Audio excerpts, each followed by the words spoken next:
पूरे daemon slayer का अगर कोई बेस्ट आर्क है तो वो no doubt infinity castle arc है, क्योंकि इस आर्क में फाइट होता है सारे अपर मून्स और सारे हाशिराज का। एंड ये सब देखने के बाद हमारा खड़ा हो जाएगा रोंगटे। सो स्टार्ट करते हैं आज का वीडियो। मूजान किबुत्सुजी फाइनली उबियाशी के मैंशन के सामने खड़ा है और वो कागया उबियाशिकी को मारने आया है। मूजान कागया का कंडीशन देखकर उसका मजाक उड़ाता है। वो उबियाशिकी के पूरे फैमिली को ट्रोल करता है कैसे वो लोग 30 साल से ज़्यादा जिंदा नहीं रह सकते। और से हमें पता चलता है कि मूजन किबुत्सुजी और कागया उबियाशिकी दोनों एक ही फैमिली से बिलोंग करते हैं। एंड क्योंकि दोनों का सेम ब्लड है इसीलिए सारे लोग उन्हें श्राप देते हैं और इसी वजह से उबियाशिकी के लोग अपना पूरा जीवन मूजन को मारने में लगा देता है।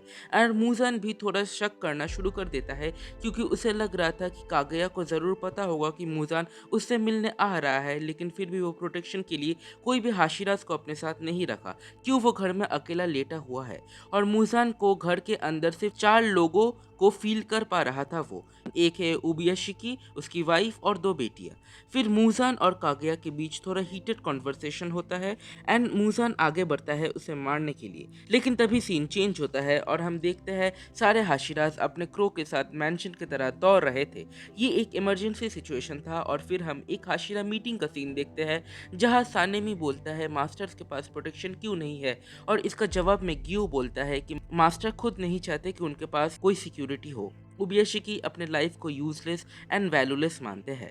फिर सीन शिफ्ट होता है एंड हम देखते हैं सानेमी सबसे पहले मैंशन की तरह पहुंचता है और उसी समय एक बहुत बड़ा ब्लास्ट होता है। सभी हाशिराज ये देखकर वहां पहुंच जाते हैं एंड सारे हाशिराज बहुत शॉक में थे।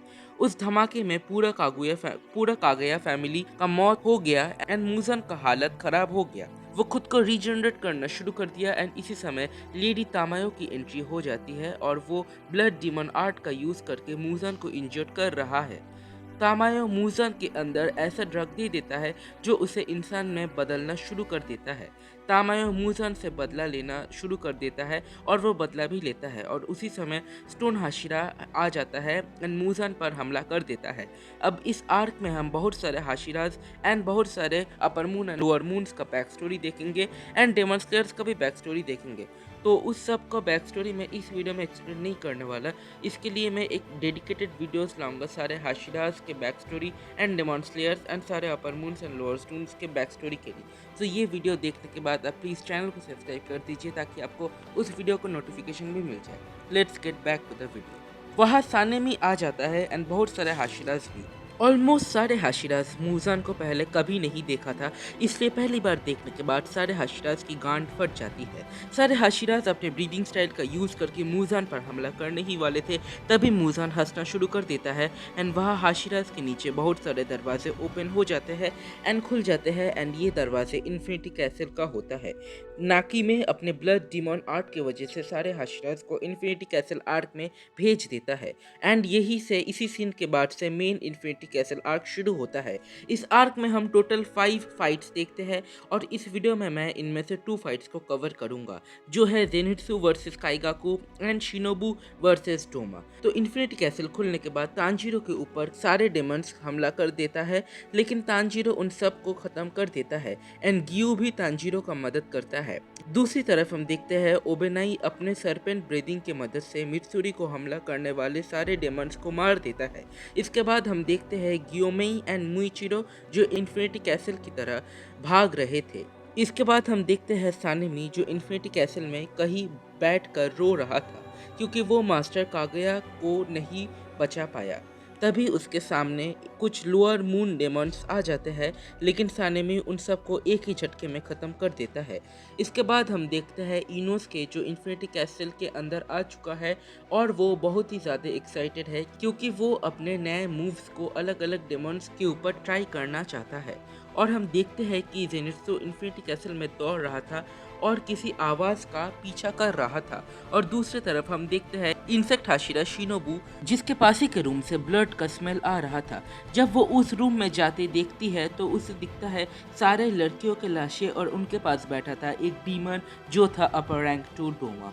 यह मैं आपको बता दूं कि डोमा ने शिनोबू का बहन को भी जान से मारा था। और दूसरी तरफ हम देखते हैं जेनित्सु को जिसके सामने काइगाकू होता है। एक समय पर जेनित्सु का सीनियर होता था काइगाकू।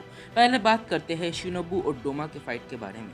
मैंने पहले कहा था कि डोमा के पास बहुत सारे लड़कियों मरी पड़ी थी, लेकिन उनमें से एक जिंदा थी और वो चिल्लाकर शिनोबू को बोला कि उसे बचाने के लिए। शिनोबू लाइटनिंग के स्पीड से आती है और उसे बचाती है। डोमा शिनोबू के स्पीड को देखकर उसकी तारीफ करती है, लेकिन उसी समय अपना पावर का यूज करके उस लड़की को अलग अलग हिस्सों में काट देती है।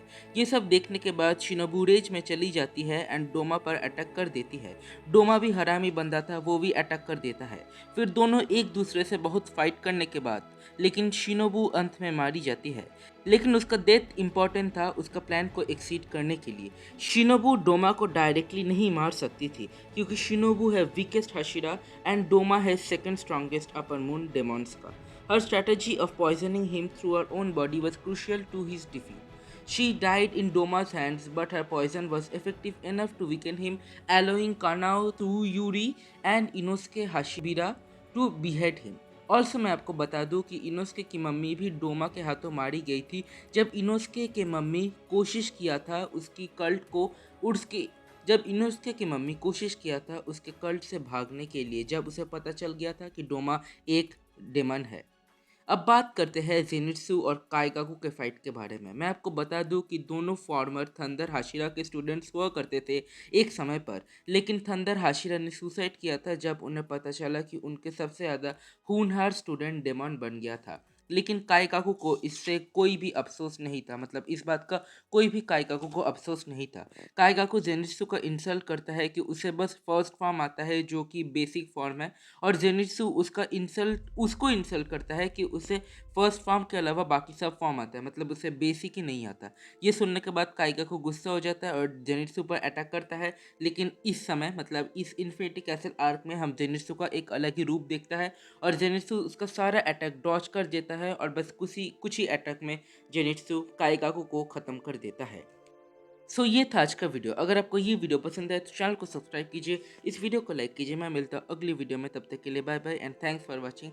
एंड ये पार्ट 1 था। इस पार्ट 1 में हमने इन्फिनिटी कैसल आर्क के 5 में से बस 2 फाइट को एक्सप्लेन किया है, और बाकी का जो वीडियोस आएंगे हर एक वीडियो में मैं कोशिश करूँगा 2-2 फाइट वो आपको एक्सप्लेन करने के लिए, और वो भी कम समय में एक्सप्लेन करने के लिए, ताकि आपको अपना ज़्यादा टाइम इन्वेस्ट ना करना पड़े और आपको पूरा एक्सप्लेनेशन भी पता चल जाए, वो भी कम टाइम पे। अगर आपको ये वीडियो पसंद आए तो चैनल को सब्सक्राइब कीजिए, इस वीडियो को लाइक कीजिए। मैं मिलता हूँ अगले वीडियो में, तब तक के लिए बाय बाय।